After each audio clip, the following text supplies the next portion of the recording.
Lionel, is that you? There, I think I got it.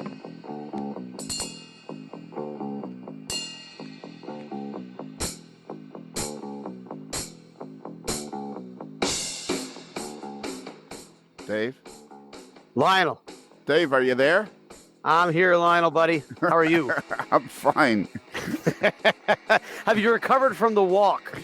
Oh, yeah. Well, actually, no, not this year. I haven't for some reason or other. My right leg is irritating the crap out of me for some reason or other. And so I would say I have recovered mostly, but for some reason or other, my right leg is aching. So this year, I would say I have not recovered quite as quickly as I have from other years. Well, you must be getting younger. That's what happens, right? Yeah, exactly. Tired-wise, I recovered pretty quick because I walk a bunch anyways. But I don't know. And then I bought myself a new set of wheels, and I'm trying to get the seat right, and blah blah blah blah blah. But actually, I don't care. You know, I had so many people helped out this year, and so many great things. It's kind of like I can do this. Well, and I think what you're building is a momentum over time, and good things require a lot of energy to start to spin in the right direction. I think that's one of the things we lose sight of sometimes is that it's not easy to do the right thing, almost ever. Yeah, that's for sure. It almost inevitably requires more effort to do the right thing. And Absolutely. I think it's a hard thing to keep in mind. It really is. It truly is. It's but it's like every year. I think the first year the thing I discovered is that if you truly put one foot in front of the other, no matter how slow you're moving, in an hour you'll cover a lot of ground. And I apply that to life if it truly does turn out to be, if you keep moving and keep putting one foot in front of the other, you're going to make a dent in whatever you're doing. Even when you don't know what it is that you're doing. Yeah. Even when you don't know which direction you want to go. Yeah. If you just get out of bed and keep walking. Yeah. Keep going. It doesn't matter. It almost doesn't matter what you do as long as you do something. Yeah. Yeah, absolutely. I mean, I would never have wished in a million years for myself to have it happen, or I would never wish it on anybody else to have happen. But when I think of that moment when I first walked into Princess Margaret Hospital, I thought, well, I'm out of chips here. I'm out of things. But the only thing I got left is to be nice to everybody. So when the end comes, they'll look after me. And when you think of that point to where I've got to, man, I've learned a lot about you just literally. You get out of bed, you keep moving. You just keep moving because you just don't know what's around the next corner or over the next hill. And what you can do, what you can always control is whether or not you're moving. Yeah. And that might be mental, that might be physical, but metaphorically or physically, you got to put one foot in front of the next one and just keep on pushing. Yeah. And it's life. You can't really make it up. No. I think that fact is much stranger than fiction these days. It's you know what this is? This is another sappy soap opera of Uncle Dave and Lionel. As the wheel turns. I love it. It could be a new miniseries. Yeah. As the coupler hooks, whatever it is. It's the knuckles clip. That's the knuckles clip. Yeah, there you go.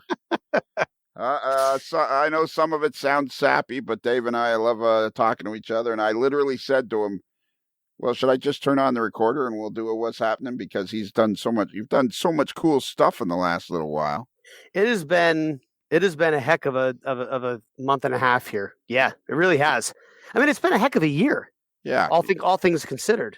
But yeah, the last month and a half had a lot of curves and you hold some and you fold some, as they say, but a lot of the curves in the last 6 weeks have turned out to be really, really good. And we had a couple real punches in the gut to keep us honest too. So yeah, I was going to say, it wasn't all cool. It wasn't all cool, but it never is. It was all interesting. It's all interesting. And that, may you live in interesting times, right? Isn't that one of those proverbs? Yeah, exactly. So I think the first thing I think of is, now that you're hobnobbing with all the top political figures of your country.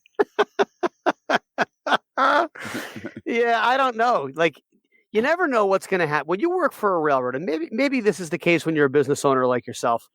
When the phone rings at 4 p.m. on a Friday, back in the days before cell phones, not so long ago, 15 years ago, 20 years ago, yeah, you had to think about if you were at work and that phone rang at 4:30 or 4 o'clock, even 3:30 on a Friday afternoon. Do you pick it up, or do you just get the message when you get back on Monday? There's always a debate. You don't know what to do. Well, today you got a cell phone, Yeah. and if it's a work cell phone, you when it rings, you if you know it's good for you, you pick it up, especially when it's your boss's boss. So I got a phone call on a Friday afternoon not long ago. The month of August really was the end of a busy summer, busy end to a busy summer, great summer. And we traveled with the kids, had a lot of fun. But Friday, August 6th, I got a phone call at 4 p.m. from the acting general manager of rail operations at Transit, and he says, "I hope you're not on vacation." I said, "No, sir." I said, I'm thinking to myself, "Oh boy, that's not a great start."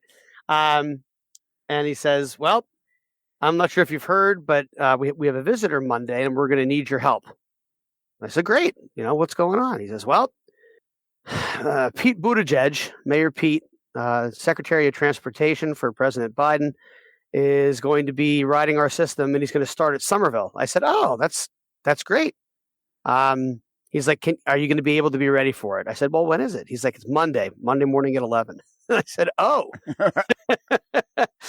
I thought to myself, well, I know Heath is covering this weekend, and he's based out of Somerville, so we will probably be able to pull some people on overtime. You go through the calculations quickly. Who's Heath? And Who's Heath? Heath is one of my managers of stations at NJ Transit. He is a frontline manager and handles the maintenance and interface between management and employees, as well as contractors, for the Raritan Valley Line and the Northeast Corridor. So how many of those guys would be under you? How many guys like that would you have? Right now we got 6, and hopefully we'll have 8 by the end of next year. And how many, so each guy has his own line kind of thing, or? I wish we could do that. In that case, I would have 11 of them. Okay. There's 11 different lines. So basically each one has to cover at least 1.5 to 2 lines, depending on where they are and what they do. And it definitely, it's a job where you need to be everywhere, but you can't be everywhere. And so it's a grind. It's a stressful, a lot of freedom. I mean, you're doing a lot of driving around in a company truck on your own, meeting contractors and checking in on employees and dealing with towns that are frustrated about this or that, working with transportation or with the procurement department to make sure that something gets worked out. Then you have to deal with the police because of a homeless issue here or there. So you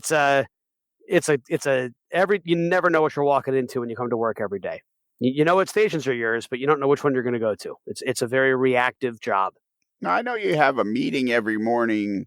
All the managers have some sort of a meeting every morning. So then after you have a meeting with higher management, do you have a meeting again with your guys? I will always talk to my superintendent, my right-hand guy, and he will reach out to the senior managers who handle the terminals and the divisions. So the Newark Division and the Hoboken Division on transit are the 2 railroad divisions. The railroads always seem to have a division or a subdivision and then lines. It's very linear organization. So the Newark Division is the Raritan Valley Line, the Corridor, the Newark Jersey Coast Line, and the Atlantic City Line. So the sort of the southernmost lines, XCNJ and PRR. So there's a guy under you that talks to the guys on the individual lines. Correct. Yep. So what are you doing most of the day? Just with your feet up on the desk eating chips or something? I take it easy, drink a lot of coffee, wander around aimlessly, take a nap usually, No. My job is to set the vision for the department. My job is to make sure that we know what our goals are on a global basis, on strategically.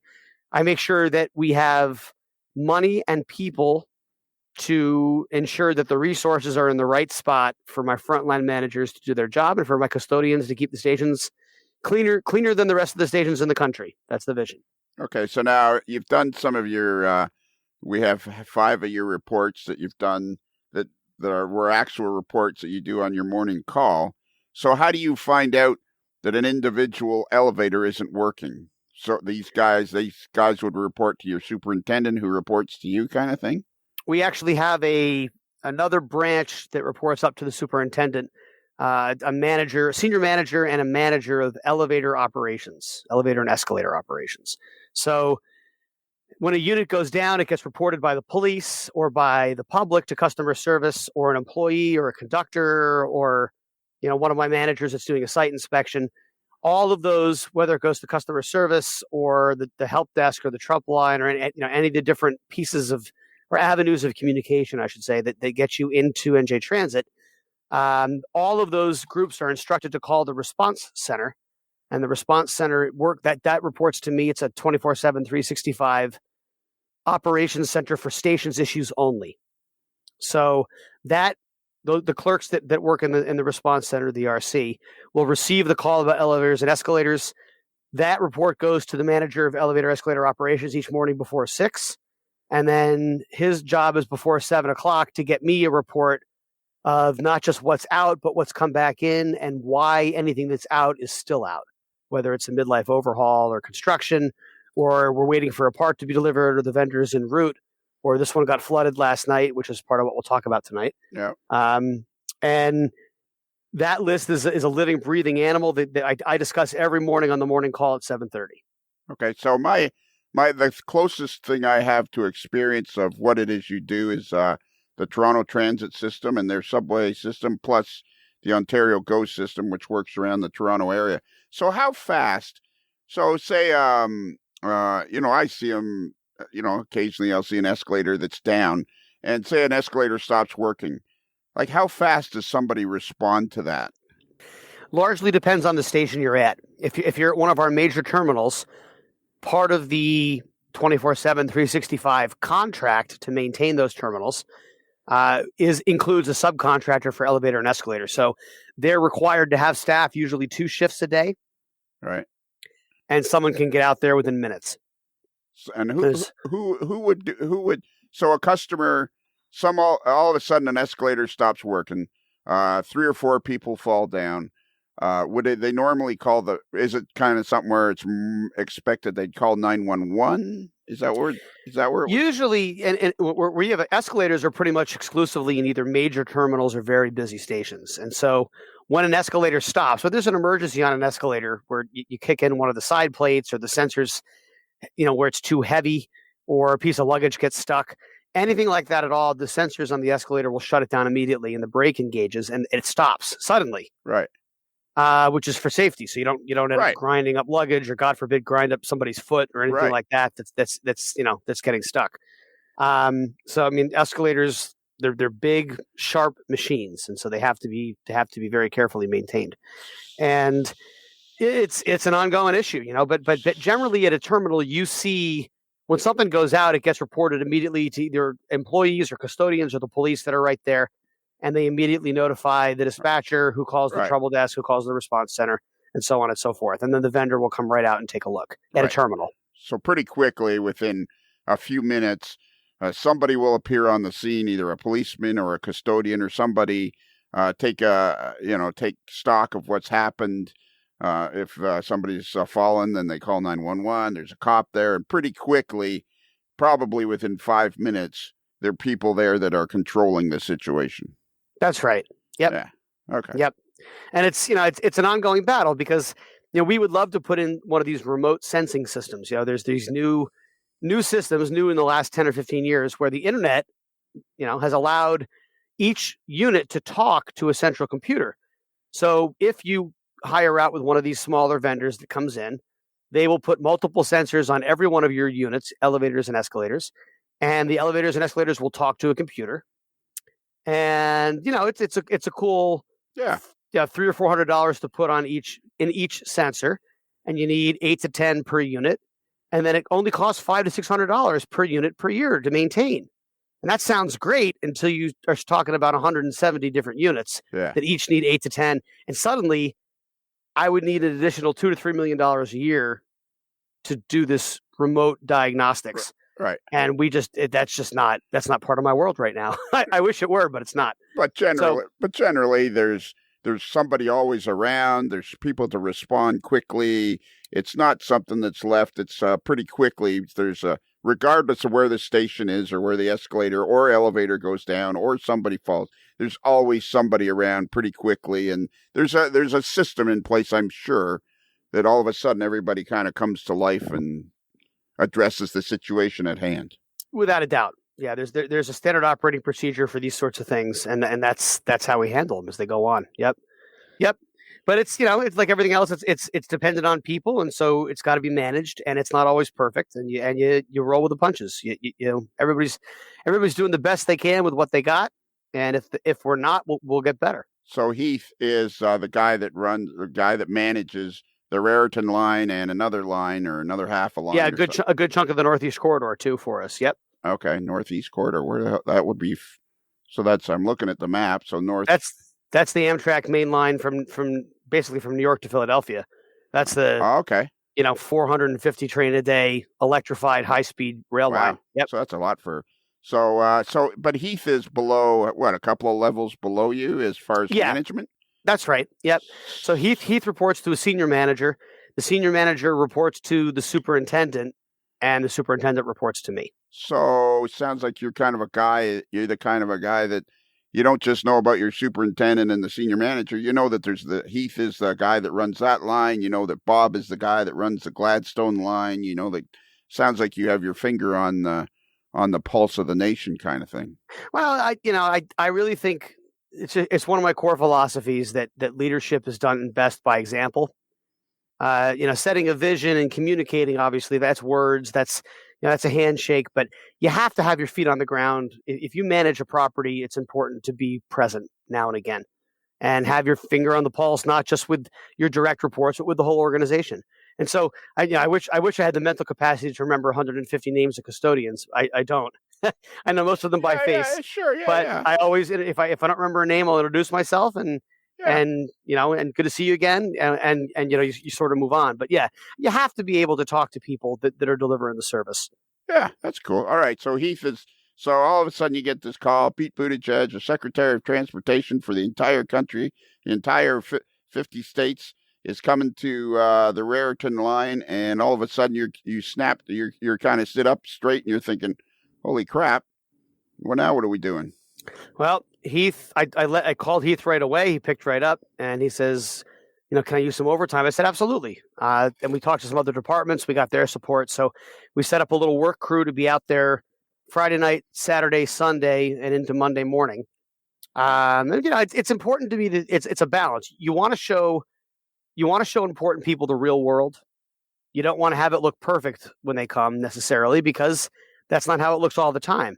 So, but you also don't want any obvious problems that should have been addressed to be left hanging out there. So you want windows to look clean.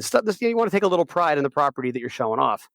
And he was going to be at Somerville to walk part of the station and do a presentation with the local politicians, and then ride the NJ Transit train from Somerville to Westfield to do the same thing down there in support of this big infrastructure bill. At the time, it was the smaller of the two infrastructure bills that he was pushing to make sure he had grassroots support. And it was fascinating. I mean, Heath was out there all day Sunday. I actually took the kids down on Sunday to the station, give my wife a break, and sure enough, there was Heath, working with his custodians to make sure we dotted the I's and crossed the T's. So we spent some time there, watched a couple trains go by, and I said, Heath, do me a favor, let's tidy up the office as well. I don't know, nobody's told me they're going to use it, but you never know. And if somebody needs to use it, it'd be nice to have it looking good. Oh, good idea. So he put a little extra time in on Sunday night to make that happen. And Monday I went to Somerville in the morning in my little suit and tie, and it was hot. Oh, it was super hot. This was Monday, the 9th of August. And so I got a question. Sure. So when you took the kids with you on Sunday to give your wife a break, was it from the kids or from you? I was a little bit of both. A little bit of both. I think Kristen appreciates quiet time. Okay. Everybody knows I'm a low key guy. I don't have a lot. I don't have a lot of opinions. I take it slow and easy. Yeah. I never make rash judgments, and Yeah, so Kristen could use a break from me. It's a fact, and of course the kids are little, Sure. 9, 6, and 4. So it's high energy all the time from them until it's not. What's the deal with that Pete guy? He's a character. I know, eh? He's a character. That's the youngest one. That's the youngest guy, and he's our local ham. All right. We call him Ziggy, or Tugboat, or Big One, or Big Time. And he's indomitable. He's a character. Is there any chance? So people know, just like 4 stations further west is your station, Lebanon, Pennsylvania, or New Jersey. New Jersey, yep. It's Lebanon in Pennsylvania and Lebanon in New Jersey. That's exactly right. Well done. So is there any chance that they chose this line because they knew that it was your home line, or was that just a coincidence? No, I think that was coincidental. I think this line was chosen because these are battleground counties. New Jersey generally goes Democrat, generally votes blue in presidential elections. In fact, I think it has in almost every presidential election because there's a lot of labor. It's a very densely populated state, a lot of public infrastructure, a lot of public schools, and so a lot of urban areas, and so I think it was chosen because it's a state in need of investment in its infrastructure, and there's a lot of pull by the local politicians to try and get national attention for this. And I think Mayor Pete Buttigieg is really. We were talking to a security detail who arrived on the scene pretty quickly after I was on the scene on Monday morning early, and they scoped the place out. And our own police were handling some of the sniffing of the dogs and stuff. But all the secretary cabinet, all the cabinet members for the president have a small security detail that goes with them, Secret Service people, and they're in charge of making sure that they minimize the risk around the event, and understand all the risks going into the event. So they came and talked to us right away, straight up. And we were able to assuage some fears and make sure that everybody saw through a clear lens, what was going to happen, why it was going to happen. And it was, it's always an interesting thing because, no one trains you how to talk to these people. It's experience. And so, the Raritan Valley line has a lot of powerful mayors. Tom Malinowski is one of our assemblymen for the U.S. Congress and the House of Representatives. And he's very big into transportation. He's a Democrat, but he's a relatively conservative Democrat, at least as far as modern Democrats go. And it makes him a very interesting guy to be around. He's very much a boots on the ground sort of guy. He's in all the local parades. He's always showing up and having town hall speeches and such.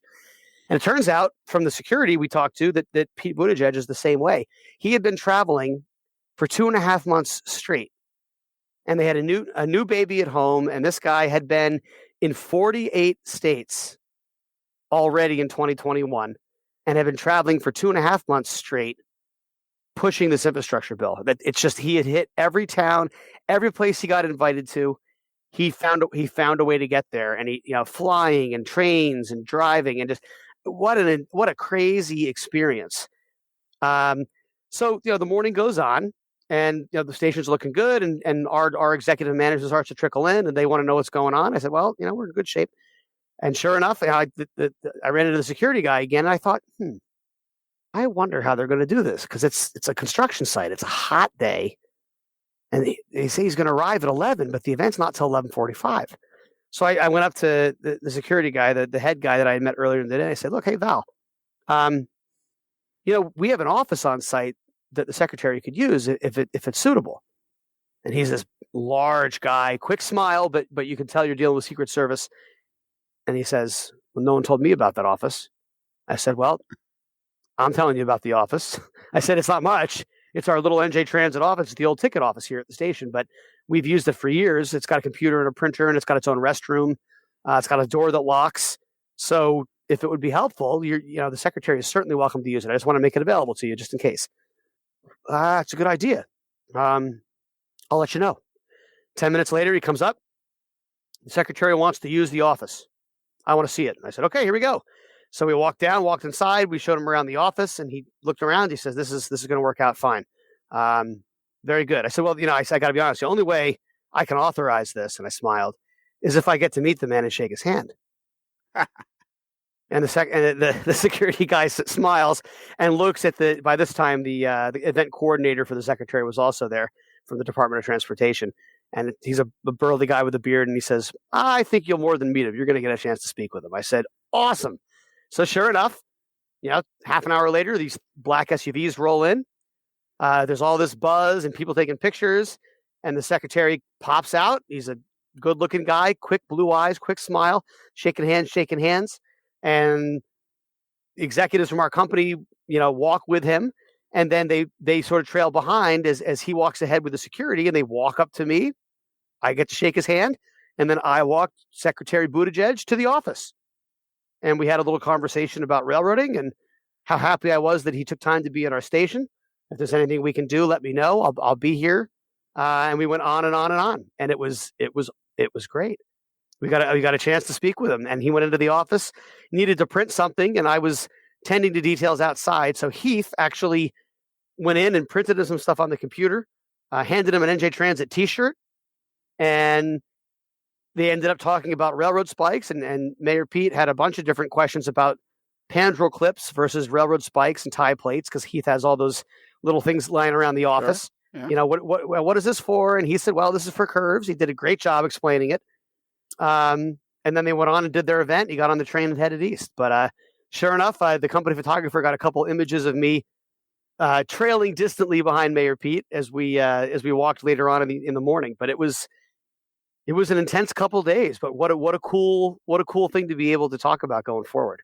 And so how long did you have by yourself with Mayor Pete? Well, his administrative assistants and the security never left his side. Sure. So I was never alone with him. But Heath and I each talked to him for a good 5 or 10 minutes.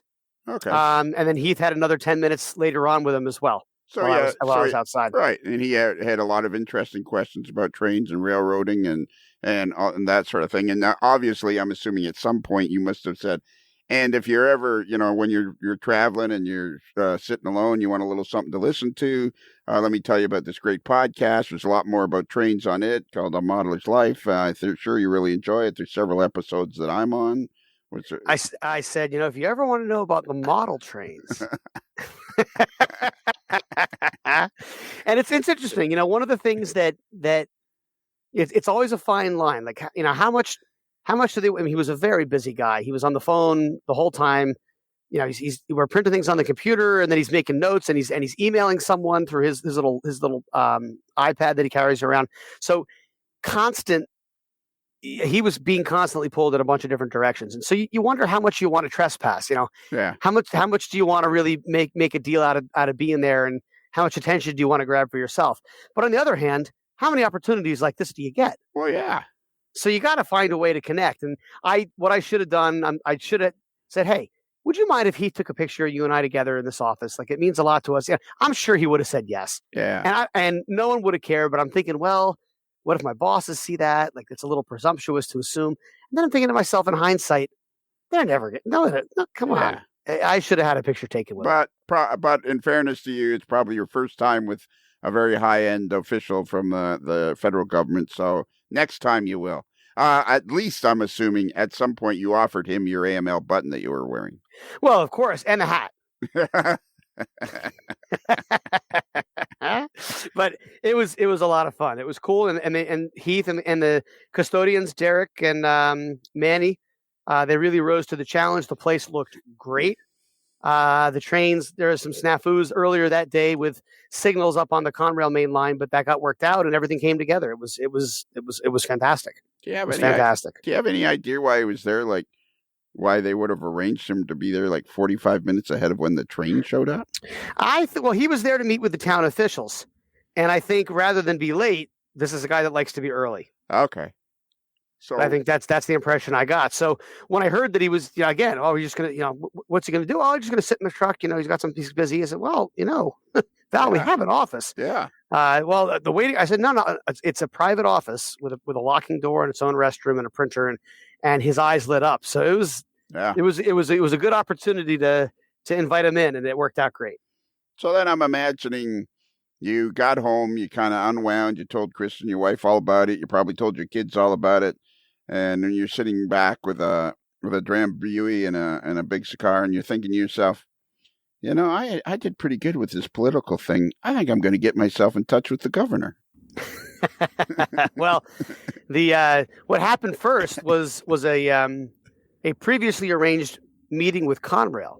Oh yeah, right. Yeah, okay, yeah. That was so that. So I was looking forward to August 11th, 2 days after this visit by the secretary, and August 11th had been on the calendar for about a month. I had reached out to Conrail's executive team. Yeah, could we not say this was an executive meet between the executive of the Onondaga Cutoff and Conrail itself? That's exactly what it was. So Conrail still exists in actual in the one-to-one world. Conrail is a corporate entity wholly owned by CSX and Norfolk Southern, but it is his own railroad called Conrail Shared Assets. They lease locomotives from NS and CSX, and they operate North Jersey, the Philadelphia area, and the Detroit area as shared assets railroad, where NS and CSX have equal access rights. Okay, so wherever the Norfolk Southern and the CSX have trackage that they share 50-50, they employ Conrail. They kept Conrail alive to operate that trackage on former Conrail territory. There's a bunch of places where NS and CSX down south and in Chicago overlap and have trackage rights, etc. But on the former Conrail territory, part of the condition of the merger was that they had to maintain equal access for the major terminal areas of New York, Philadelphia, and Baltimore, and I'm not sure about Baltimore, but and Detroit. So those areas end up being what they call CRSA, Conrail Shared Assets, who dispatches it, maintains the track, owns the track, owns the maintenance away vehicles, the maintenance equipment, and coordinates the crewing and all that stuff. They have a bunch of crews that work for Conrail that run these leased engines, and they do all the local work. They service the yards. They run the hump at Oak Island, and so yeah, Conrail Shared Assets is still very much a entity, and they're still headquartered at the Mount Laurel office of the old Philadelphia division in Mount Laurel, New Jersey. So Conrail still is an existing railroad that it really exists and does stuff and operates locomotives and has crews and employees and the whole 9 yards. Correct. So you decided. Well, actually, a lot of what happened was I kept bugging you to let me sell or give out Onondaga Cutoff T-shirts to some AMLers, and you kept saying, "Well, let me see if I can arrange some sort of an amalgamation with Conrail itself, and the Onondaga Cutoff on Conrail itself." That's correct. That's correct. Yeah, I mean, it's a trademark, and to copy a trademark is a gift. It's there's no harm, no foul there. If you're using your own money to buy something with the trademark on it, it's like if you bought a bunch of Conrail T-shirts and then gave them away as gifts, it's fine. But if you buy a bunch of Conrail T-shirts or make a bunch of Conrail T-shirts or Conrail or frankly any company's logo on anything that you're going to sell for a profit, technically that's part of that needs to be agreed upon by the owner of the trademark. Right. And Conrail owns their trademarks. And you having made your career in the railroad industry, you didn't feel comfortable doing anything with the Conrail name on it, other than you figured you had your little model railroad. Then you thought to yourself, I'm just going to see if I can't get myself amalgamated with Conrail itself. There's a few people that took exception, to the fact that I was quote unquote using the Conrail trademark for my own personal gain, which I checked out with a lawyer and was not true. And so we tried to set that straight, but the people weren't satisfied. So they raked some muck and they went to Conrail. They wrote a letter to Conrail's legal department, which I found out when I got an email from Conrail, and I was not too happy. So the best part is Conrail put them in their place and said, we love what Dave's doing. We think this is very much consistent with the values of Conrail. And we hope he's bringing other people into the hobby because those are people that might work for the industry someday. And, we wholly support what's going on with Dave and the Onondaga Cutoff. I was blown away. I was so excited. So what a turn of it. And so I figured I'd take that opportunity. So I said, hey, thank you. This is great. I'm so happy that, that you handled it the way you did and that you reached out. Thank you. If there's anything I can do in service of Conrail, let me know. And I'd be honored if you guys would come up to visit the Onondaga Cutoff. And so Conrail wrote a letter to a private citizen and to the world, whoever wanted to know, that Conrail's stance on the Onondaga Cutoff was they were very much in support of Dave Abelys and the Onondaga Cutoff and whatever it was doing. They were like behind it. Yep, including the Facebook Lives and the appearances on the internet and so on and so forth. So I wanted to use. How is it possible that that this could possibly happen to you? You are like. I don't know. It's a wild. This has been a wild year. I was telling somebody today about you, and I used my story about it's like going to the firehouse. Firehouse, yeah, I love that. That's a good analogy. I love it. Yeah, that is what it is about you and Rich and Jack.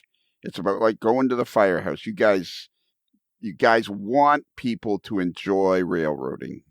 You want people to, when you go to a firehouse as a kid. I remember it. I don't know if they still do it nowadays, but I remember it as a kid. I think my dad took me a couple of times, and these guys were like, they wanted me to feel like I was one of the firemen when I was 8 years old. And that's where you guys come across. It's just you want people to enjoy railroading as much as. I think everybody wins when we grow an appreciation for railroading and for its history, its role in the economy, and the intensity and the education opportunities within the hobby. Not even to mention the most important part, which to me is the camaraderie. Yeah. It's the coming together. Everybody's got a million reasons why they should be frustrated these days. Everybody loves to be angry about this, that, or the other thing, or they have their political views and their cause, and other side is demons and they're evil and they're trying to take over the world. And it's like in model railroading, we're just having fun. Yeah. And you can have fun. The most conservative, radical right-wing person can talk about SD40T-2s with the most left-wing liberal person you've ever met. Oh yeah, if they both like tunnel motors, they're going to have a great conversation, and more than likely become lifelong friends. And you've been talking about this for years, and it's here it is in real life. It's happening. Yeah. So yeah, I mean, so to have this agreement going forward, it means it's opening the door. And we're not going to sell millions of T-shirts or Conrail trinkets, but that's not really the point. The point is that if I sell 10 T-shirts, and those T-shirts start a conversation at a train show with someone who now finds a friend because they both enjoy watching Facebook Live, and they never would have known that either one of them liked Facebook Live except that somebody was wearing an OC T-shirt. Yeah. Well, that's mission accomplished. I would love to have an OC T-shirt that has a modeler's life, with a symbol on it somewhere. If I could somehow twist your arm someday to create that T-shirt, I think that done. No, done. We're going to do it. I think that there's all sorts of opportunities here, I think, to build this, because, you and I are different people, but I think we've got a lot of common energy, a lot of common root in two very different people. But we whether you like it or not, we're both finding ways to bring people together. Yeah. And I think there's a real synergy there. I think the OC has benefited from the AML, and I don't think I'm out of line to say I think the AML has benefited from the OC. Absolutely. I think it's a great back and forth right now, and as far as I'm concerned, we're just getting started. Yeah. I mean, we haven't even shot the first train. All we did was get a breakfast sandwich and a coffee. Yeah. We haven't even gotten to the tracks yet. We're still paddling out to the first wave. I love it. Exactly. So. Yep. All right. So then you did a couple of family vacations. Yep. And August was great. We saw we spent some time with family up in central New York, which to me is always very centering. A big part of my heart is still up there. Always has been up there my whole life. And that's one of the reasons there is an Onondaga Cutoff, actually, is because of that relationship. I talk about it a little bit in this month's RMC. The September Railroad Model Craftsman has another OC article in it. What's that one about? It's about rail fanning in the minivan. Oh, I love that. The minivan has quickly become one of the most popular parts of the Onondaga Cutoff, much to my surprise and chagrin. Of all things to be popular on my model railroad, for the hand painted woody panel minivan to be up there is hilarious. So we'll see. Yeah, but you're creating part of the thing of model railroading is very much. I've said it before, and this is nothing new. But Walt Disney's vision was born out of the same kind of thought process that model railroaders had, and he had his own model railroad. Granted, it was 7.5-inch gauge, but I think it was the Carrollton and South Pacific. I mean, you can see model railroading in every corner of Disney World and Disneyland. I mean, what you're doing with the Dodge wagon or your minivan is you're creating that magic. You're creating that same magic. Model railroading is about magic. That's what draws people to it. Everybody loves magic and the magic of a peaceful land and a Norman Rockwell scene. Everybody wants to be in a Norman Rockwell scene, and that's part of what the minivan does. It takes people to a place that's magical. That's a good point, and I think that we have a real symbiosis with, symbolic link with that on the Onondaga Cutoff, because it is like being trackside in 1994. It's just as exciting, just as dynamic. We will take you there. That'd be a good T-shirt. Yeah, wouldn't it though? We'll take you there. I like that first T-shirt design you sent me, where the Onondaga Cutoff and a locomotive. I looked at it for a couple of days. I loved the design right off the bat, and then I thought, man, that would be cool if that was the back of the shirt, and then over the right or left pocket was just simply the Conrail logo and Onondaga Cutoff. Yep, I love it, and we're going to be able to do all of these different things. The problem is going to be how to inventory the T-shirts. Yeah. How many of each size do you buy, and where do I keep them in my little basement? Well, I can help you with that, because Steve, the T-shirt guy, it took him a year or two to learn, and I would go in. The very first few times I would go in, I'd say, okay, I need 6 triple XL, 6 double. He says, that's too many triples. I went, no, it's not. He says, yeah, you're never going to get rid of this many triples and doubles. And I'm like, yeah, I will. In this hobby? Yeah. Yeah. I got plenty of mediums left. Yeah. Yeah, I'm not even wearing those anymore. Heck no. Yeah, exactly. A large and XL, but there's plenty of. It's. I have the world headquarters of AML we have more and more T-shirts all the time. Which I love it. Yeah, I love it. And as soon as the stupid COVID is over, I can send most of them out. I can send them out now. Oh, what a pain in the butt it is to do. All right. So then, now that you've had a taste of the political life, that's when you decided, you know what, I'm going to hook up with the governor of New Jersey and just see what he's up to. Well, so one of the big projects at work has been the announcement by the state government that they're going to put $160 million, which is a huge amount of money, into Newark Penn Station. And Newark Penn Station right now is it's a station that hasn't had enough investment over a lot of years, and it really is a difficult situation. To maintain it is difficult. It's an old station. It really could use a lot of investment, and they're finally in a place where they're going to let us go ahead and do some of it, which is really, really exciting. The challenge is that with that kind of investment comes lots of attention. And so the executive team at Transit is being pushed very hard to show progress for the governor who's running for re-election this year, but also has putting a lot of money into actual infrastructure, into actual construction. He wasn't, reportedly, according to transit management, he was not happy with the progress to date, and so set a date to come and walk it himself. He's not happy, and if he doesn't see progress, there's going to be problems. And the people, not even on the railroad, this was people in the corporate side, were really agitated and tough to deal with, frankly, on this. They pushed way harder than I thought was reasonable. They had surprise inspections. They didn't let us know what was going on. So it really rubbed a lot of people the wrong way, frankly, in the operation. However, one of the nice things about my team is they come together when things get tough, and we set a goal of not being the department that limited anything. And so we ended up not only doing our work, but helping a bunch of other departments get work done. And sure enough, they confirmed the meeting with the governor, and it was going to be August 31st. So this is a revamping of Newark Penn Station, which is, what, is that the biggest station on the line? It's the largest by ridership NJ Transit station in the state of New Jersey. The only thing that's bigger would be New York Penn Station. So how deeply involved would you be in the overseeing of this like, is this kind of like your department, or is this Yeah. your? Oh, yeah. This is a third of my operating budget is the station. This station is my most important station. Oh, okay. It's where my superintendent is based. It's where three other managers are based. We have a 48 member janitorial crew there. We've got a contract on top of that to maintain some of the newer spaces and the high cleaning and the specialized cleaning, the terrazzo floors that need to be honed and sealed. All of this stuff, the elevators and escalators. We've got 29 escalators and 14 elevators. All of them are 60, 70, 80 years old. So it's a real bona fide train station, originally constructed by the Pennsylvania Railroad in 1935.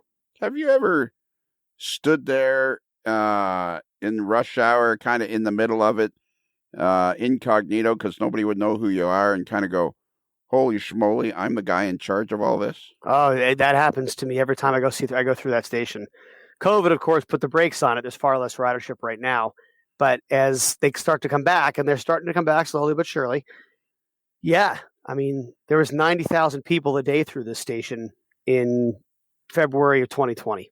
I think that's something now that would be something really cool, is for me to take my portable recording equipment and for you and I to sit there in Newark Station during a rush hour and just talk about it, because I think it would be really cool to be there with you. I'm kind of a groupie. I don't have a problem saying I'm a groupie. I'm always impressed with people that have important jobs and make a huge impact on society. I think it would be really cool to be there with you during a rush hour and realize that you're the guy in charge of the station. And I think that'd be a really cool thing. It would be a lot of fun. You can meet a lot of the characters you've been hearing about. Yeah. I think that'd be really neat. Okay, so all right. So then what? You had a phone call with the governor, or what? No, the governor decided to visit in person, and so he brought his commissioner of transportation for the state of New Jersey, the president of NJ Transit, Kevin Corbett, Kevin's whole executive team, general manager of the railroad, my boss's boss, and me, and then the project manager for the longer term capital projects as well.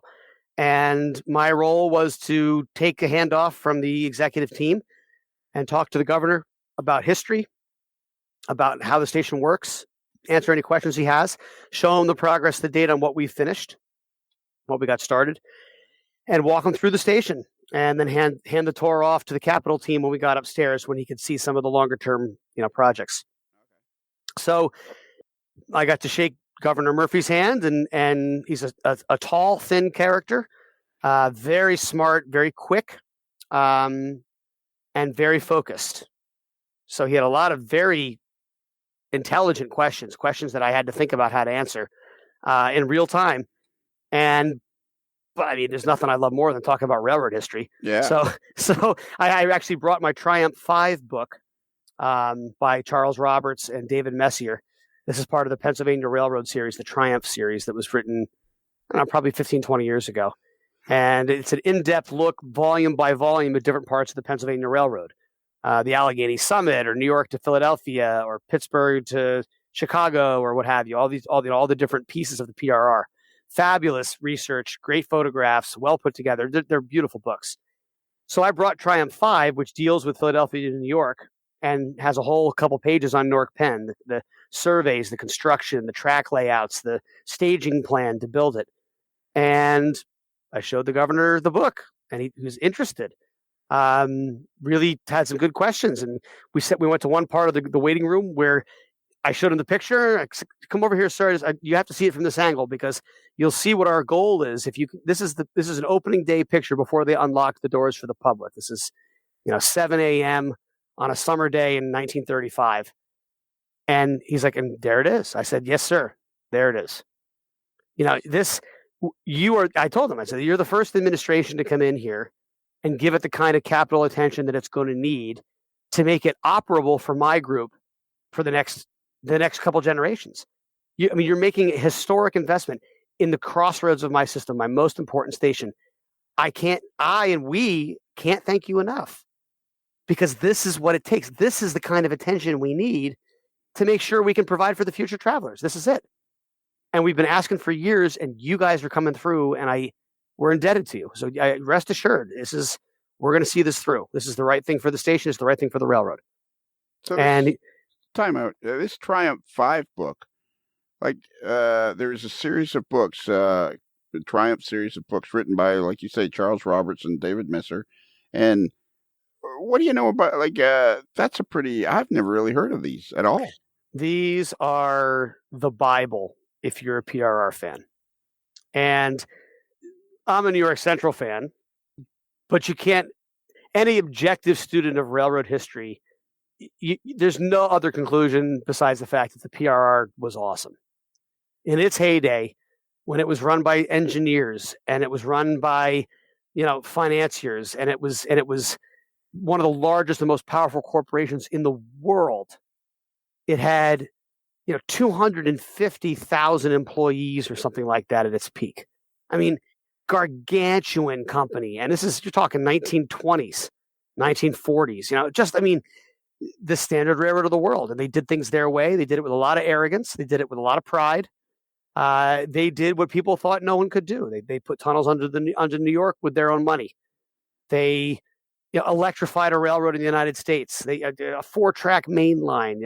Just the terminals and the cities, and it's just an incredible operation. So the Triumph series is written by Roberts primarily, who's a B&O fan, and Triumph 1, which is about Altoona to Pittsburgh, the original Triumph over the Great Divide, over the Eastern Great Divide, I should say, over the Eastern Continental Divide in the United States, which is the Allegheny Mountains, by the Allegheny Portage Railroad, the New Portage Railroad, and then Pennsylvania Railroad. So Triumph 1, I read for the first time at the Station Inn in Crescent, where there's a Bible that's threadbare and worn out, but it's a sacred thing to sit in Crescent next to this main line and read this book, because it's like you're there. And NS, it's still one of NS's most important railroads. So super, super cool. So I started to look into it, and sure enough, Triumph 5, I said, there's other Triumphs. Triumph 5 was the one that has a good chunk of the New Jersey main line. So I said, okay, I'm going to buy that one too. So I found it on eBay after a while, and I got it for like $40. It was unbelievable. Brand new book shows up, and it blows me away. It's a great volume.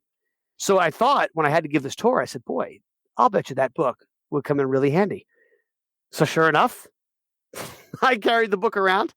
And at the end of the thing, having remembered my mistake of not asking the governor or the secretary to take a picture, I said, Governor Murphy, I know you didn't write this book, but if this book is part of the conduit that recreates this station for the next generations, if this book is one of the things that helped, I would be honored if you would sign it. And he said, well, where would you like me to sign it? I said, well, how about right here? He says, okay, Dave or David? And sure enough, I said, Dave is fine. He left-handedly writes in the cover of the book, and writes a memo about, so happy, looking for all your help, and really appreciate it. Looking forward for the steps to come, Phil Murphy. And so now my copy of Triumph 5 is signed by the guy that's going to put the largest single investment into Newark Penn Station since the Pennsylvania Railroad. And at that moment, you gave an AML button. No, just a hug. And he went on his way. And all reports since that day have been glowing that he was thrilled with the progress, really excited to see the project team taking it seriously, and looking forward to seeing the continued, construction. There you are. There's a picture of you and the governor, and tucked under your right arm is your copy of Triumph 5. There it is. Wow, that's cool. So yeah, that's a heck of a month. Yeah, that is. That's a heck of a month. And then 2 days later, Hurricane Ida comes in and dumps 8 inches of rain on Newark Penn Station. Holy mackerel! Flooded downtown Newark, flooded a bunch of my stations. $750,000 of damage to elevators and escalators in the pits and the motor rooms. Yeah. So you go from these highs to these lows, and that's just life and operations. That's how the railroad works. So how does that work now? When did somebody start texting you going, Dave, the water's rising here and we got problems? Like how? Yeah. The custodians on duty took pictures of the water rising. We had trucks get flooded. We had waterfalls down basement steps. We had. It was a mess. It was a real mess. And so how do you spring into action? What was your Did you have a plan for such a thing, or is this something you guys haven't stumbled across before? So once again, you're flying by the seat of your pants. Well, there's always a plan, and we have a plan for floods. We have a plan for lots of different tragedies that may or may not come up. But in the end, it's always by the seat of your pants because it's dark. It's on top of saturated ground. Which custodians are where. Like we know roughly where, but they don't report every station they get to. So you have to get in touch with them, and some of them are out of cell phone range, and so managers jumped in their cars and went. Thankfully, nobody got injured, nobody got hurt, but it was a crazy night. I mean, there was thousands of cars stranded in high water.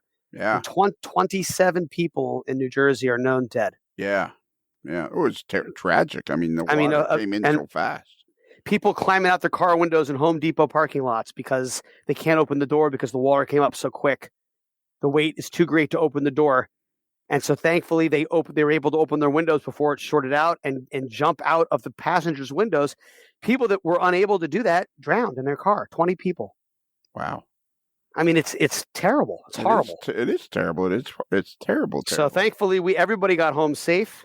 We lost some escalators and elevators. We lost some cars, transit cars, but I'll take that over any personal loss. I really feel thankful. So how do you decide where to start? Yeah, of course you feel thankful that sorry I cut you off there, but of course you feel thankful that none of your employees or anybody that works for the railroad was hurt or lost their life. I'm sure there was probably minor injuries with your guys scrambling around, guys and ladies scrambling around trying to keep everything under control. Oh, 100%. Yeah. 100%. But that being said, nothing reportable, nothing that has to go to the federal authorities or anything, which is a really big deal. So how do you figure out where to start? You start with what's in front of you. It's like that first step we were talking about at the beginning of this. When you don't know what to do, take a step. Right. And that's what we did. You start doing what you can do, and you start working with what you can work with, which you never know if it's the right thing or not, but you do know it's what you can do. So I did a lot. You do a lot of delegating. You give different assignments to different managers and let them do their thing, and you trust them to do their thing, and you go to the next thing, and you just keep building like that. Keep your boss informed. Social media helps. Text messaging helps a lot in these situations. Everybody in the railroad's got smartphones and cell phones now, so that makes it a little better, a little easier. And do you do you have do you have a separate cell phone? Like, do you have a personal one and a company one, or do you just have one where people have your number? I have one where people have my number, and it works out fairly well so far. You got to be careful. No matter how you do it, you got to be a little careful. But in an emergency, people use any number they've got. Right. Yeah. And this was an emergency without a doubt. So which station was the most damaged? South Orange was probably the most damaged because it's in the bottom of a valley, and it's on the Morristown and Erie, the Morris and Essex lines, I should say. All right. And it's steeply graded on both sides, and when you get a real storm event like this, the water quickly concentrates and it comes straight down. And the water in the drainage just in South Orange, which is normally 12 feet below the flood stage, was 15 feet over the flood stage. So it came up 27 feet in an hour. Holy mackerel. It's hard to even fathom, but it did. Yeah. And we have pictures to prove it. Yeah, you're right. It's hard to even fathom. Yeah. So it was a night, man. Let me tell you, it was it was too much. So do you when something like that happens, as the guy that's as the top dog in this particular part of the railroad, do you try to get out to that particular scene so you can put your own set of eyes on it, or? Yeah, well, my superintendent ran to take care of that one because he was actually in. He lives down in Bayonne, so he was up there getting cars started and trying to push things out. I was out further in Western Jersey, and I couldn't even get there if I wanted to, because the roads closed up. So I was, because of where I live, I was further away, and I wasn't able to get there until after the flooding had stopped, before dawn the next morning. But it was a real effort, and I'm really, really proud of the men and women that work for me who. They got it together. They made it happen. And was there a feeling of at points for you of kind of like helplessness that like you can't get to where the action was? oh, 100%, 100%. And the thing is that a lot of communication got knocked out. We didn't know how bad it was until after it happened in most cases, because people are so desperate trying to save things and move things and get safe themselves that they don't have time to communicate that stuff necessarily. Right. So it was crazy. It was not a good night. So how long after, like how long after you, at what time did you, what was the first thing that gave you an indication of, holy smokes, this could be really like, what was it a text? Was it a phone call or? Yeah, it was a text picture from Carlos Freire, one of my senior managers for the Hoboken division, who sent me a picture of the parking lot in South Orange. And it was just an ocean with flooded cars and 3 of our trucks with the water up to the hubs. And I said, I saw it after a minute. I said, holy moly. I called him. I said, Carlos, where? He's like, David, South Orange. And since I took those pictures, it's in the cars. I said, is there anybody out? He's like, no, thankfully we got up here, but we do have a custodian in Woodridge, different facility on the Hoboken line, or on the Pascack Valley line, I should say. And yeah, he had to climb out the window of his car. He's stranded. I said, well, what can we do? He's like, I said, tell him to call 911. And sure enough, they were able to get him to safety. But they had boats going out to trains that were in the middle of this all night. Wow. Boats out to trains that stalled on the main line because there was, a huge flash flood. Right. So just an unbelievable night, and a lot of heroes. A lot of people did the right thing. Were you pretty much up all night? I got some sleep after midnight until about 5. Okay. So 3 or 4 hours of sleep, 4.5 hours of sleep, and then I got up and just put on jeans and hiking boots and went out to the car. And then it took 3 hours to get down to where the problems were, because everybody was trying to get to these places, and the rivers. They call it time of concentration in hydrological engineering. It takes hours for the big rivers to come up. Right. The creeks and stuff come up right away, but then they all dump into the rivers. So the rivers rise for another 24 to 36 hours. And sure enough, the flooding was worse the night after on those big rivers than it was the night of. And so where was the first place you got to? First place I went to was Somerville, just to get on the company network, get on the computer, do the morning call. And under every underpass, it was still flooded. There was trucks, cars, stuff that was just abandoned. Doors left open, car alarms going off. It was like a freaking disaster scene. And it took you 3 hours to get from Lebanon to Somerville?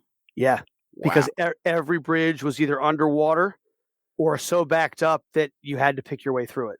Jeez. And it was crazy. This is all in the same minivan we see in the trackside on the Onondaga cutoff? No. Yixter has gone across the Rainbow Bridge many years ago. This is in my little Toyota Corolla. What did you call the minivan? Yixter. Yixter. How do you spell that? Yixter. Yixter. Was that the license plate or something? The license plate was just a regular New Jersey license plate, blue with the cream lettering. Right. From the 80s and the 90s, and it was 838 YIX. Okay, so that's how. We called it Yixter. Yep. Yixter. Yeah, and everybody knows who Yixter is. You say Yixter, and the whole Ridgewood's crowd, all of my friends will know exactly what you're talking about. You're gonna need a T-shirt with Yixter on it. Oh, without a doubt, minivan mega fun. Yep, and it's gonna exactly. Yeah, absolutely. That'll probably be the best seller. Yeah, absolutely. A Conrail logo and a picture of the minivan. That is crazy. That is absolutely crazy. What was the span? How many days did this from Pete Buttigieg, Mayor Pete, to Ida? How many days was that? It was 20. It's the 6th of August to September 2nd. So like what, 27 days? 27 days. Yep. Wow. Yep. Yep. I mean, yeah. I'm actually hoping that September is considerably quieter than August has been. I need a chance to catch up on humanity. Yeah. So it's been a fast forward. So it's 8 days since Ida went through. So where's everybody? Where are you now with all the stations and the flooding and the damage? Where are you now? We're back in full operations. A couple locomotives and cars that were flooded out are going to need to be rebuilt, but all the stations are open. All the waiting rooms are open. We have a handful of elevators that still aren't working that we're trying to get back in service, but it's going to be a real challenge because water and electricity, electrical components don't mix, especially when they're already 30 years old. Right. So yeah, so we're still digging out from the vertical transportation. So do you have a provision for, because there must be a lot of people that are physically challenged through age or whatever. Do you have a provision for, because I see a lot of the stations have handicap signs and stuff like that. So the stations that have a handicap sign, they have provisions to get people up and down stairs and stuff. So like, do you have some sort of provision for one of the stations where the escalator's not working anymore, or do you just kind of, sorry folks, we're out of luck here? Depends on the design of the station. So in some cases we have ramps or alternative pathways, Right. and some of them we don't. And that's why it's so important to let customers know ahead of time when an elevator is not working. So if you actually go to the NJ Transit website, there's a elevator status page. Okay. And it will tell you the status of the elevators for every station on the whole system. Wow. In real time. So when something is reported out, the response center actually goes to the back part of that page, and the response center will click an elevator out of service, and automatically it emails texts, pages, and makes printed notices for that location with the alternative travel plans. I'm looking at a map here at NJ Transit. It seems this sounds very groupie-ish. But it seems to me, I'm looking at this map and I'm like, it seems overwhelming to me that you're in charge of every single station on this map. Do you ever kind of, wake up in the middle of the night in a cold sweat going, holy smokes, or is it becoming pretty much second nature to you that, okay, it's a gigantic railroad and yeah, I'm in charge of all this stuff, but it's bewildering even today. Yeah, when the first couple weeks, yeah, I had some nervous moments. It's like I don't know what's going on out there, but getting the feet on the ground and walking around helps a lot with that. And having people you can trust is the center of it. I mean, in the end, I got 14 managers that handle most of the day-to-day stuff for me. They have custodians that handle a lot of the cleaning for them and contractors, and we have a lot of partners in the municipalities. So a good chunk of the stations, 25-30% are actually cleaned and managed by the towns, by the municipalities. So Little Silver on the coastline, Asbury Park on the coastline, up on the main Bergen, that's Passaic and Clifton is ours, but you've got variety of stations here where the town is directly involved. Glen Rock, for example, both of the Glen Rock stations are run by their town. So every station has its own story. Everyone's managed a little bit differently, but yeah, it stands that I have to know what's going on at all of them. And when the railroad has a question about Glen Rock, it doesn't matter if the town runs it; they come to me. I got to figure out what's going on. So it's a lot some days. We've had a lot. These last couple of weeks have been intense. In the results have been mostly great, but it's been intense. I personally like being in charge. Like I like the pressure of being the boss and having to make decisions and be the one that people look to. Like I'm assuming that must be something you must enjoy too, or otherwise you couldn't do it. Is there a station that you enjoy? Like, you say you got 14 managers? Like, do you get together with all of them somehow, like through Zoom or phone calls or something? We actually have a weekly Zoom meeting.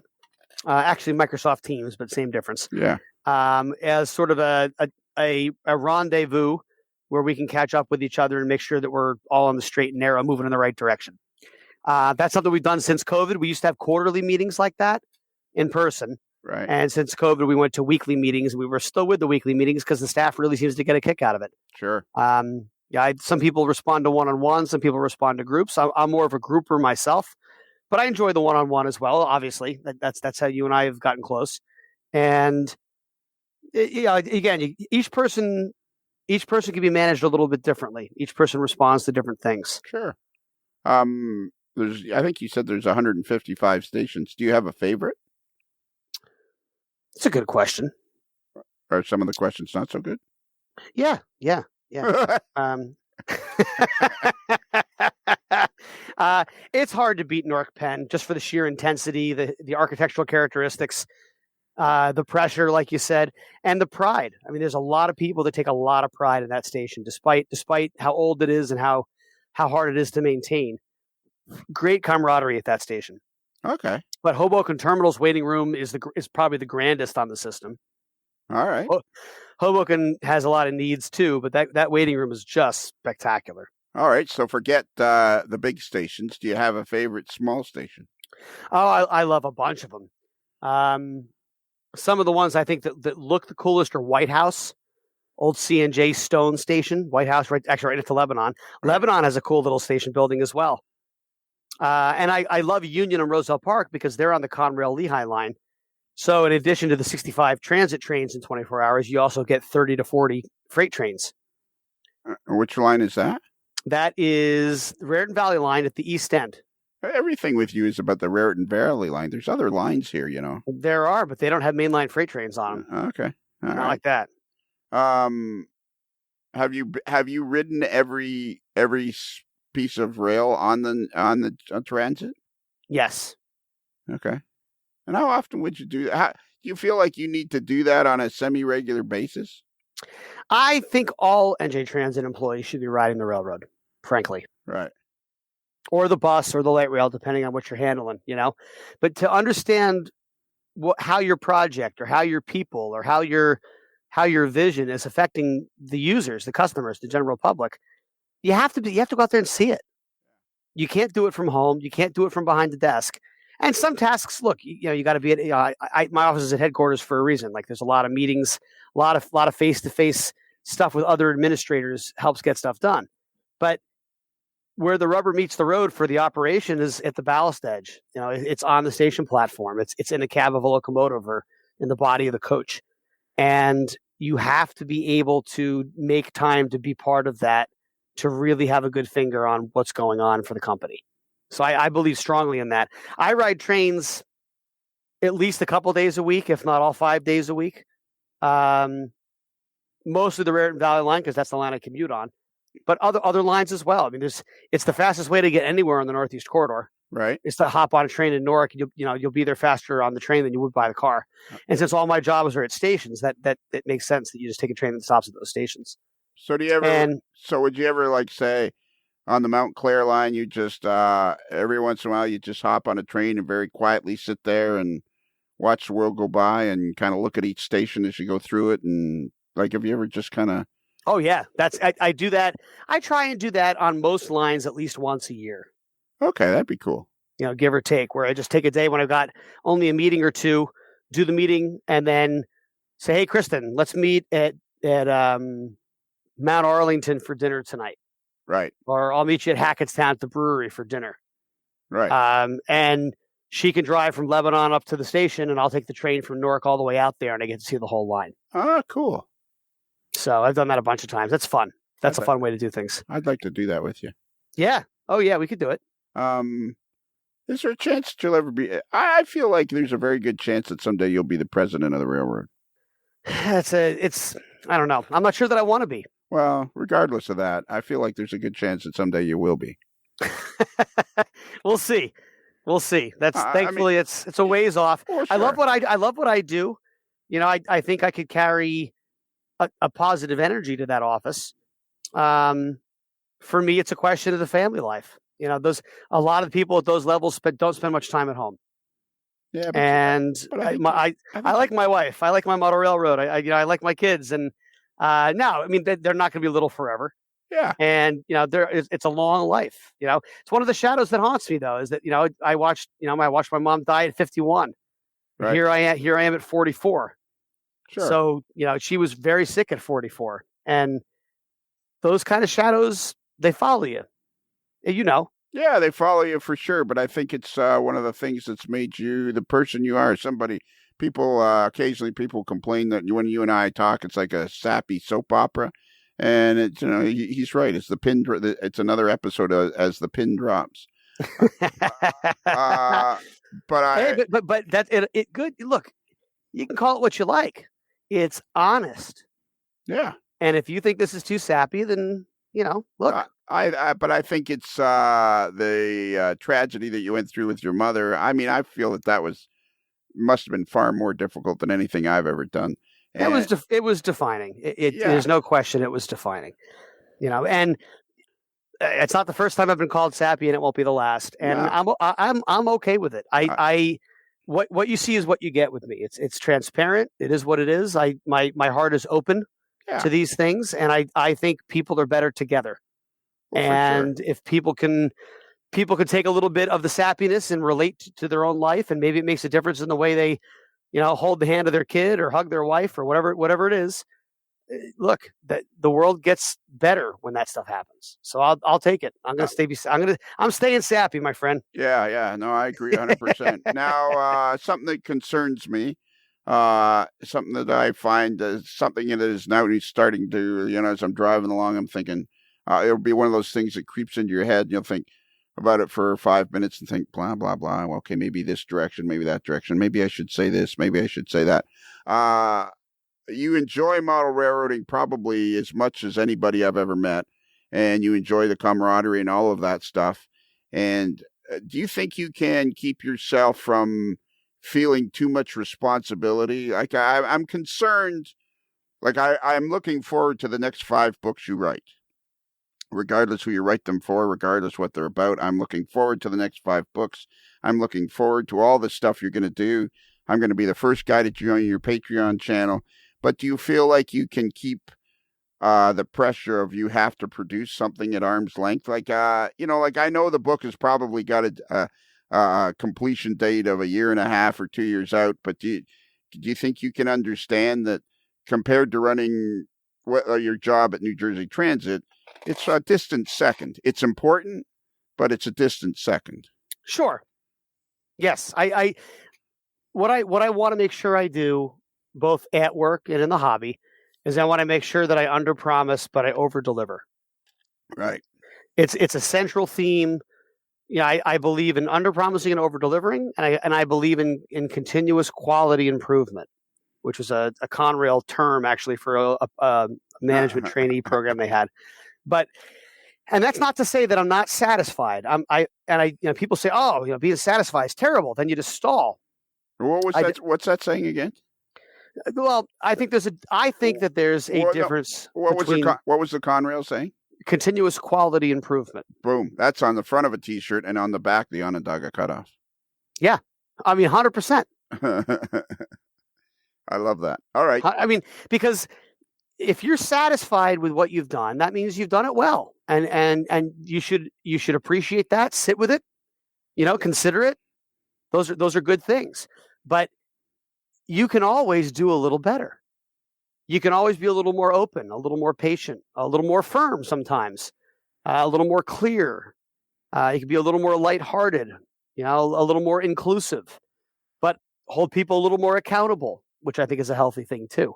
So life is a balance of these things, but I really do believe that if you can find a way every time you do anything to make it just a hair better than it was the time you did it before, that everything will get better. And that includes sitting with darkness. There's no substitute for when things are hard to just sit and let things be hard for a few minutes. Yeah. You have to learn in life how to sit with darkness. It is absolutely a key to happiness, is to be able to honor the dark side of things, to honor the darkness. Let it stink, let it hurt, let it seethe. Yeah. And it's still, there's stuff from my life from years ago that'll still come back to me. And I used to resent that and hate myself for remembering the bad stuff and et cetera. And no, I'm realizing now that there's a lot of power in that darkness, and you just have to appreciate it, honor it. It's real. It's just as real as anything good you've ever done. Yeah. I've done a lot of boneheaded things in my life, and I think to myself at this point, I'm thinking, yeah, but I think that's kind of what made me who I am, and I don't really hate who I am. So I guess the boneheaded part was just part of the ride. It's part of the pie. And it doesn't mean that you won't try and do better next time. You should try and do better next time. But that idea of continuously improving the quality that you do, whatever you do, doing it well and doing it better than you thought you could, man, there's a lot of things that get better when you do that. Your photograph can always be a little bit better. Your post process can always be a little bit better. Your weathering can always be a little different, a little more risky. I think people forget that everybody gets depressed and everybody struggles with loneliness or hard times. Like everybody has had a hard road at some point, and I think people have a tendency to when they're going through their bad spot, it seems very lonely, very isolated. And if you can remember that, there's lots of folks out there way worse off than you, I think it helps you get to the other side, which is, there's a lot of folks way worse off. And everybody struggles. Everybody struggles at some point. Don't be afraid to shake hands with the darkness. Don't be afraid to sit and almost look at yourself from the outside and consider where you are in a hard spot. So it's scary. It's lonely. It's awful, but it's also very real. And there's power in that. If you can sit with it and think about it and almost objectively take a look, let the pain be. Let it be what it is. You don't have to bury pain or pretend it's not there. Yeah. So this is how you come up with reaching out to Conrail to see if they'll come to your railroad. Something as absurd as that. Like it came from some real frustration. Yeah. And that's good. That's this is how it ebbs and flows. Life is not constant. It's always changing a little bit. That's a healthy thing.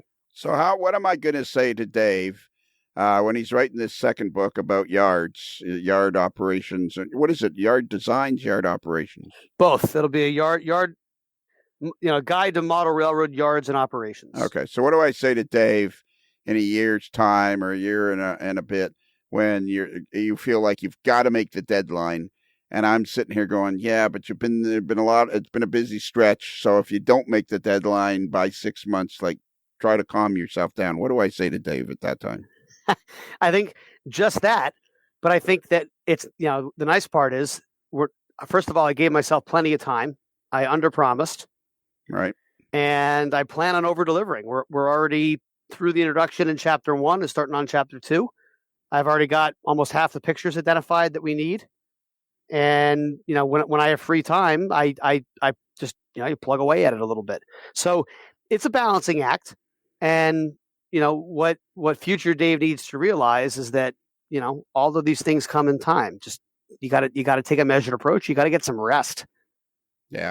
Got to find a way to disengage sometimes. And that's going to be a challenge for me because I'm not used to taking stuff and not being intense about it. Well, and I think a Patreon channel would be a great idea because it would give people an opportunity to feel like they're part of something that, it's like cable TV. Some people buy the NFL channel, some people buy a different channel. And I think it would give people a great opportunity for those that want to feel like they're part of the Onondaga Cutoff journey. My biggest concern is, though, I don't think really you need more than a couple of videos a month or a couple of whatever it is you're going to present a month at the start. You can have just it's $5 a month, and for that $5 a month on the first Monday and the third Monday of every month, you're going to get something from Dave. Might only be a 5-minute video, but it's going to be something that they can't get anywhere else. So I'm concerned that pretty quickly you're going to be like, that's not enough. That's not enough. So, well, and the thing is that there are a lot of different avenues of creativity, and there's no shortage of ideas on what to do for this. I've got tons of ideas, and I think feedback from people is going to be important, but I think eyes on the prize is also important. What is the goal of a Patreon channel about the Onondaga Cutoff? And to me, the goal of it is to take you there. Yeah. It's going to show you why we do what we do, and you can be part of something that you can only be part of that way. Facebook Live is cool, but do you want to see how you set up a Facebook Live session? Yeah. Come to Patreon. There you go. Perfect. That's a perfect 5-minute video. Here's the kind of tripod I use. Here's the little clip I use, and I use 3 others that broke, and here's the reason why they don't work. And you wouldn't believe the story how I got this one and where I went through, but this is and boom, there's your 5 minutes. And it's 5 minutes of stuff that you don't find anywhere else about model railroading. Yeah, and that's the kind of stuff that I don't think would really gain traction with one of the big publishers. That's exactly it. What you're doing won't gain traction with a big publisher. And that's okay, because they've got their mission, and I still want to participate in their mission because I think the Onondaga Cutoff has all that to offer. But on the other hand, it's got a lot of little eccentric approaches. How my workbench is set up, how I repair stuff that gets damaged during an operating session. So on and so forth. Which FRS radios to choose and why. Yeah. Oh, there's 1,000 different things to do, and I enjoy talking about this stuff and sharing it so much that I think the enthusiasm is going to carry some of the video on its own. Exactly. I mean, the other day you were working on that bridge, that road bridge, the track, for cars across the track. I mean, people would love that stuff. Yep. Because you can't. It's what you say. You can't see it in a magazine. I feel personally, I feel like I put a lot of effort into my Patreon podcast because I feel like people have invested in it along with me, and so I feel like it's important I feel like it's something special. The Patreon, the people that support the podcast that way, I feel like I really want to give them, it's something special, and I think you won't have any trouble doing that. I'm concerned that you will feel like you've got to give them a lot, and we've kind of already had those discussions. And and we'll work through it. These are all that in and of itself is probably a Patreon video. Yeah, it is.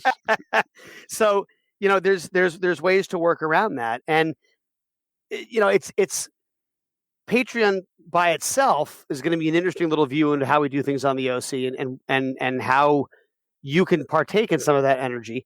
But it's also going to be a way for me to talk about where these articles come from, and which ones I like the best, and why I'm so excited that they're out there, and why the book versus an article, and so on and so forth. There's ways to link to the other creative work.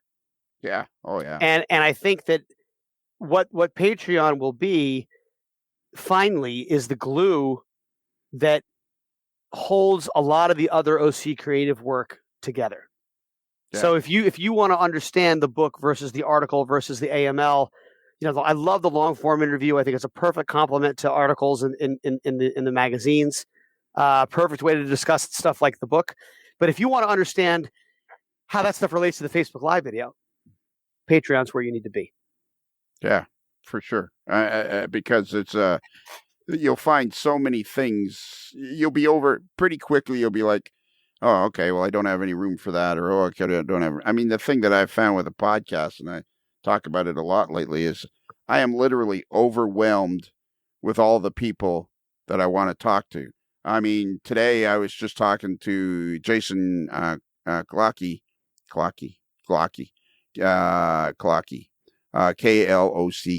I'm sorry, Jason, if I'm screwing that up. That's why you got to be back on.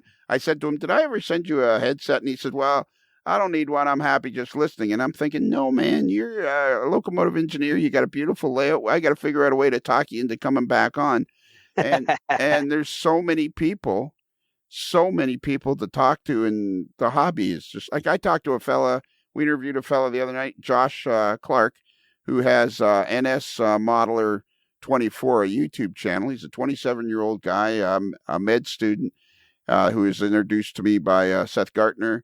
And we had a great interview with him. And I mean, he started his YouTube channel when he was like 15 years old. This was like 12 years old, this channel. He's got 50,000 subscribers. And we're looking through these videos, and he's got one video that's over 250,000 views. And then, wow. Awesome. Yeah. And I mean, just a great young guy. And there's just so many people to talk to and so many people to touch. Yeah, I'm all about this Patreon thing. You just have to try to kind of calm yourself down and not feel like you owe the world a whole ton of stuff, because people are going to be happy. I think if you set a bar of a couple of videos a week or a couple of videos a month or a video and a whatever you decide to do, and you keep it short. And, at first it's a $5 a month thing. I think you'll find that people will be the thing that you need to understand is it has to be regular. You got to pick your first and third Monday or your second and fourth Wednesday or whatever it is you decide. And it's like, that's when that you produce and you the product on those days, just as you promised. And you have to deliver. Yeah. Yeah, you got to deliver. And I'm comfortable with that. And Mondays are a good time to do it because, I've got more breathing room on a Sunday than most days. I love my football and love spending time with the family, but there's certainly an opportunity on weekends to do the right thing here. So I think it's great. Well, I can save you a lot of time this season because the Kansas City Chiefs are going to win the Super Bowl this year. It's hard to imagine they're not going to. Yeah, I know. I think but Andy Reid, I don't know, man. That guy struggles when it comes to the Super Bowl. He's a great coach besides that, even though I can't stand him because he was the Eagles coach for so long. Got to be a Giants fan at heart, Yeah. First thing we're going to do is a Rangers game. That sounds great. I know. We got a lot of crap. We got a lot of catch up to do. We got a lot of stuff we got to cover in a short period of time. We got a long way and a short time to get there because of my age. We got a lot of stuff we got to cover in a short. This is like Smokey and the Bandit. We got a lot of ground to cover in a short time to do it. We'll do it. Yeah, we will. All right. I think that was pretty cool. And I apologize to anybody that thought it was sappy, but I love these What's Happening with Dave's. It's my favorite thing to do. Thank you, my friend. Likewise, it's such a pleasure. It's just, I don't know. It's like being with an old friend. Yeah. It's a wonderful, wonderful evening. Great way to spend some time.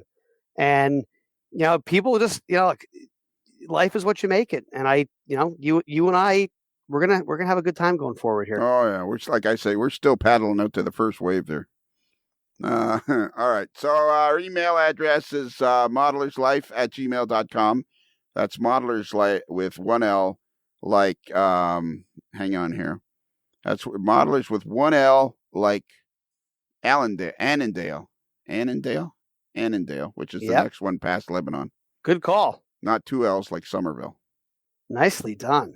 Yeah. One L like Westfield, not two L's like Somerville. I think you should. What about Morristown on the Hackettstown line? Is it a nice station? Yes, Morristown's beautiful. It just sounds nice. It's cool. That's where Jack lives. Oh, is it? Yep. Okay.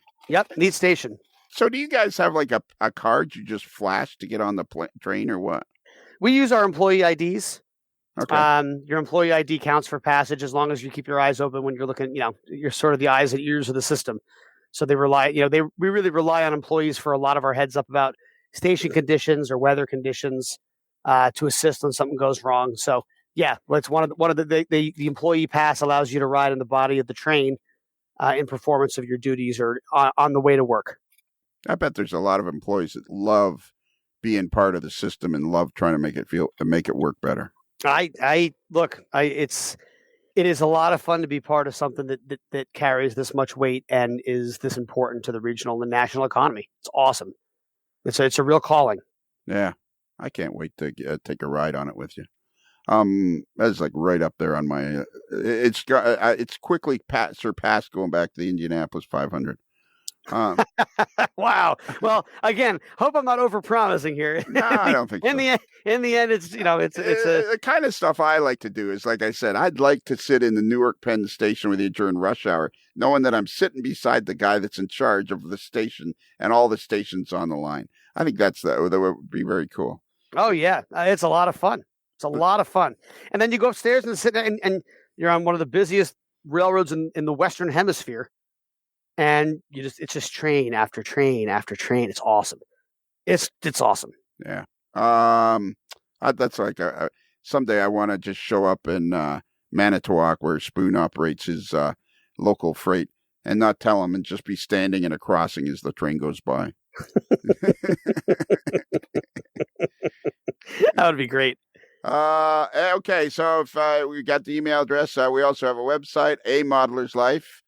at Gmail. No, it's amodelerslife.com. The reason I'm struggling is because I can't tell if this will be on the free channel or the Patreon channel. If it's on the Patreon channel and you're listening to it now and you're not a Patreon member, that probably means that eventually Dave put it on his YouTube channel, and that's how you got to listen to it. So it's modelerslife.com. So you go there and you can see everything there is to know about the podcast. And there's a picture of Bruce, the moderately agitated male boy, in a particularly agitated state. And you can just click on his face and boom, all you got to do is fill in the text. There's a thing there about Patreon. If this is the free channel and you think this is cool, or you're listening to it on Dave's YouTube channel and you think it's cool and you'd like more, you just click on that Patreon. It tells you all about it for 365 easy payments of 16 cents a day. Boom, you get twice as much. I love it. And it's more than twice as much, because you are part of something with it. And yes, it benefits the AML, but the AML carries a lot of weight and is able to connect people that otherwise wouldn't be connected. And that is more than worth 16 cents a day, in my opinion. Yeah. That's one of I'm happy to be part of it. That's one of the first things you're going to create with your Patreon channel is all those people are going to find each other that have the same interest of being part as close to the Onondaga cutoff as they can. So you're going to immediately create a group of people that all have the same interest. And that interest is Dave Abley's Onondaga cutoff, which would be very, very cool. Very exciting. Yeah, there you go. One of the first things we could do is every Wednesday, the Patreon folks from the AML have a virtual chat, which is very, very popular. 40, 50 people show up, come in and out every week. And we could unify the two channels. Like everybody could go to the same virtual chat. That'd be fun. That would be fun. And if you want to get some AML merchandise and hopefully also some Onondaga merchandise, at least one t-shirt that you could buy, at least one t-shirt that you could buy, you can go to Midwest Model Railroad, which is in Independence, Missouri, run by our buddy Stephen Atwell. And you go across the navigation bar and click on AML, and boom, you are in a wonderland of AML merchandise. Hats, super cool. Hats, super cool. Hats, hoodies, mugs, whatever you possibly could need is right there for you. I think that was pretty cool. It's another fun time, Dave, we had. Always fun, my friend Lionel. Thank you for the opportunity, and I'm looking forward to the future. Oh my God, am I ever? I think the best is still yet to come. I know. I even bought a new set of wheels so I could make a lot of road trips. Well, you know where I am. Yeah, that's for sure. Absolutely. Scott Lister, Seth Gartner, all these guys. I got to go visit them all. And Adam Pinellas. Man, we have got to go visit Adam Pinellas. Yes, We'll see. I love the American West. I can't wait to get back out there. Yeah. Okay. Are you ready, Dave? I'm ready. So remember, a Modeler's Life podcast is considered marginally adequate by 6 out of 10.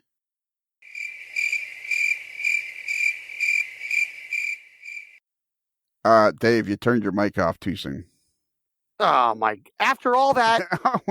we just spent an hour and 50 minutes or 40 minutes talking. And then we get to the end where you're supposed to say something catchy. And then somehow you turned your mic. Did your internet drop or what happened? No. I took a sip of beer and I muted it. And guess what? It's still, it was muted. Boy, that's a grand slam. Okay, let's do it again. My apologies. What's new? Never mind. I can't believe. Well, it's already been a night, so let's. That's true. All right. Well, there's always a next time. That is, yeah. We should do. I think for this one, I'm going to say. I think it's going to be a picture. You sent me a picture once of you. What was that? What is it? The Everett Railroad, or what was that picture of you and your 3 kids there? That was the Everett Railroad. It was on a weekend trip out to a place called Trophy Mountain, which is a hunting lodge west of Huntington, Pennsylvania. And we met some of my friends from the Pittsburgh area and friends from the Allentown area. These are all friends I met through the Station Inn in Crescent, Pennsylvania. over the years.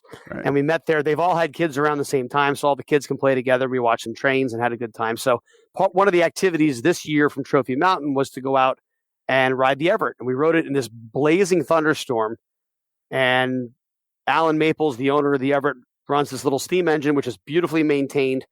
And high water or not, the trip ran. So we're in this open baggage car behind this lovely steam engine, working up the hill in this unbelievable thunderstorm. It was one of those experiences that feels too cool to have actually been legal.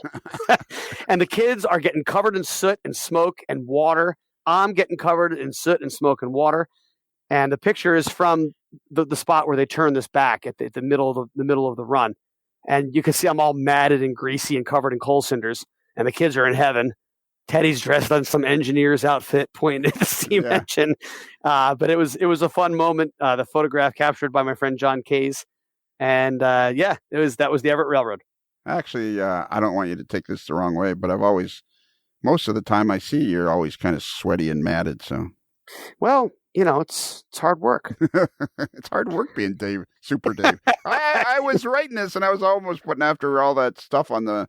Between talking to the Mayor Pete and the governor and the flood and all that stuff, it's like I was thinking this is like Super Dave. I almost put Super Dave on the cover, but that's Super Dave can't maintain this pace for much longer. I'm glad to have a break. Have you ever seen the show Super Dave Osborne? No. Oh my God, you got to look that up on YouTube one night. Super Dave Osborne. It was made in Toronto. And it was an American show with John Biner was the host, and then he ended up being just the Super Dave show. And it was basically this. The bit was from years ago that it was a character he had developed, I think, for the Carol Burnett show, and it was Super Dave, and it was a stuntman where everything always went wrong. He was super, those guys you meet. Of course, guys you meet in the hobby that they couldn't have. Everything is super important and super serious. And this was Super Dave. Everything he did, he would talk in this the way he's done it. Blah blah blah. It was all. And the Carol Burnett show. What a gem! Yeah. So I mean, that's just—it's still iconic when you watch it today. I will look that up. I'll find you a good Super Dave clip and I'll send it to you. Good enough. Are you ready this time? I'm ready. Don't drink any beer. Okay. Please just step back from the beer glass. I step back, and you can still hear me, right? I can still hear you, yeah. Can you hear Lionel? Yeah. Can you hear me? Dave. All right. So remember, a Modeler's Life podcast is considered marginally adequate by 6 out of 10 future Patreon sites. Well, that's a thing. Patreon site is a thing. It's if 6 out of 10.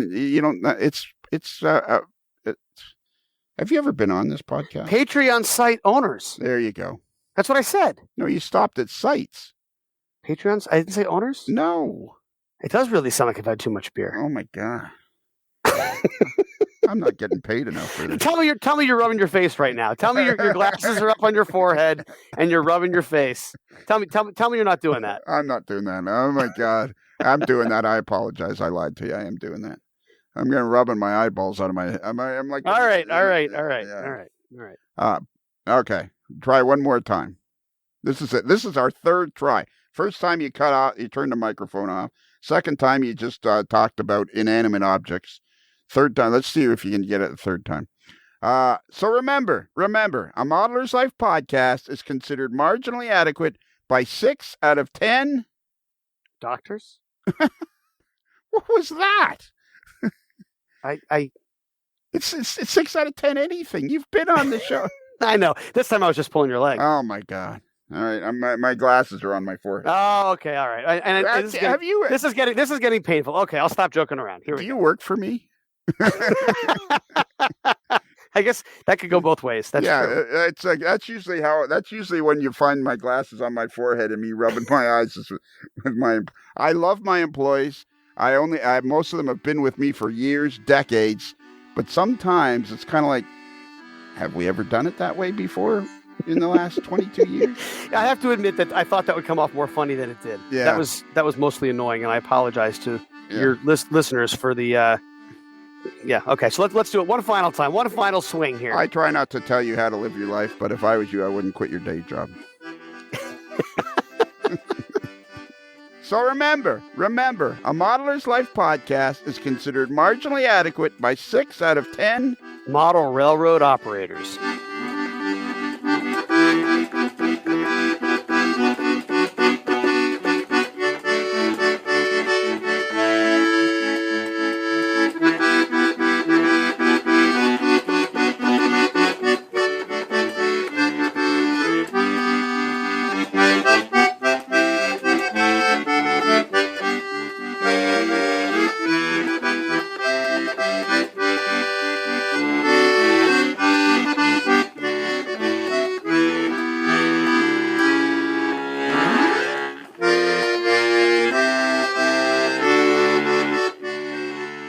And now it's time for the New Jersey Transit Elevator Escalator Report. Take it away, Dave. Good morning, everybody. Cranford eastbound's back in service. Plainfield westbound also back in service. Vendor had a good day out there yesterday. Hamilton number 3 is out. We think that one's going to be a brake adjustment, but we're going to check it in this morning. The vendor's on his way. At Westmont, we have the DCA out there today taking a look at the testing on the doors, making sure that the safety edges are back in tolerance after the outage yesterday. Newark Penn Station number 3 is out with a skirt panel reset, and Newark Penn Station number 17 is back in service after a reset this morning. It's another Lincoln Homer.